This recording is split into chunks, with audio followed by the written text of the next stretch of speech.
શું નામ તમારું? રમેશભાઈ પોપટલાલ ભીલ. રમેશભાઈ, તમે કેટલા વર્ષથી ભાજપ કાર્યાલય સાથે પટાવાળા તરીકે ફરજ બજાવો છો? શું કહેશો તમને ટિકિટ મળી છે? ભારતીય જનતા પાર્ટી હું છેલ્લા 28 વર્ષથી હોય કાર્યાલયમાં પટાવાળા તરીકે સેવા આપું છું. અને પાર્ટીએ મને મારી પાર્ટીએ જે કદર કરી એ પાર્ટીનો હું આભાર માનું છું. આપણી ભારતીય જનતા પાર્ટીના મોવડી મંડળનો, પ્રદેશ મોવડી મંડળનો બધાનો આભાર માનું છું. અમારા ગિરીશભાઈ રાજકોર સાહેબ, પછી મહામંત્રી ભગાજી, મહામંત્રી શુભમભાઈ શાહ, મહામંત્રી દાસ કાકા. પછી એક પટાવાળા તરીકે તમને ટિકિટ મળી, શું કહેશો?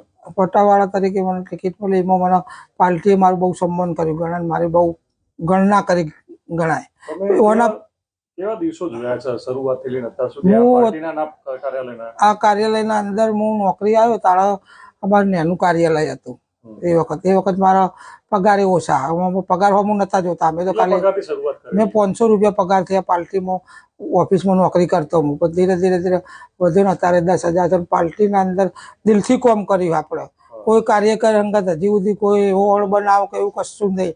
બધા અંગત હળી મળીને બધાનો કામ કરવાનો અને સાહેબો જે કોઈ કોમ એ કામ કરતા. અમે શું કહેશો, નાનામાં નાના માણસની પાર્ટીએ જે છે ત્યાં કદર કરી છે ને આપને ટિકિટ આપી? નાનામાં નાના માણસની કદર કરી તો ભારતીય જનતા પાર્ટી જ કરી શકે, બીજું કોઈ ના કરી શકે, કોઈ પાર્ટી ના કરી શકે આવી કદર.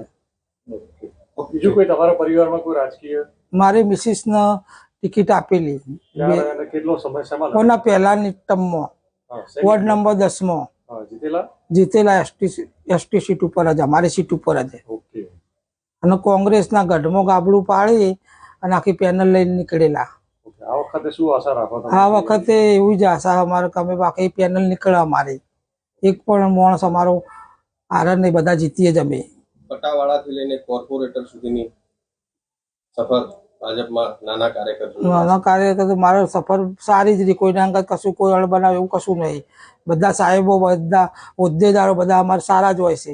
અમારું કોર્પોરેટર બન્યા પછી નોકરી ચાલુ રાખશો કે શું કરશો? નોકરી તો ચાલુ જ રહેશે. કોર્પોરેટર બનીએ, મોટા બનીએ તો આપણા ઓફિસમાં, ઓફિસથી આગળ આવ્યા છીએ તો ઓફિસમાં તો આવવા જવાનું રહે, નોકરી ચાલુ રહેશે. એવું મોટે નહીં આવે આપણામાં.